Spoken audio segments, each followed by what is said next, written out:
જૂનાગઢમાં ઈ ગેમિંગના નામે લાખો રૂપિયાનો તોડ કરનાર સસ્પેન્ડેડ પોલીસ ઇન્સ્પેક્ટર તરલ ભટ્ટની ધરપકડ બાદ એટીએસે 4 દિવસના રિમાન્ડ મેળવ્યા છે. રિમાન્ડ મળતા જ એટીએસની ટીમ તેને એસઓજી ઓફિસ લઈ ગઈ હતી અને તપાસ કરી હતી. સમગ્ર તોડકાંડમાં તરલ ભટ્ટે દોષનો ટોપલો એસઓજી પોલીસ ઇન્સ્પેક્ટર પર ઢોળ્યો છે. તરલ ભટ્ટના વકીલે 45 મિનિટ સુધી દલીલો કરી હતી, જેમાં વકીલ તરફથી બચાવ કરતા કોર્ટ સમક્ષ રજૂઆત કરાઈ કે પોલીસ મેન્યુઅલ મુજબ કોઈ પણ ગુનાને લગતી માહિતી તો જે તે જવાબદાર અધિકારીને આપવાની હોય છે.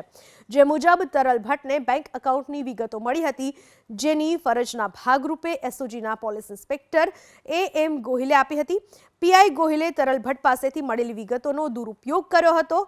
બેંક ખાતાને ફ્રીઝ કરવાની સત્તા એસઓજીને છે, જેમાં તરલ ભટ્ટનો કોઈ રોલ નથી.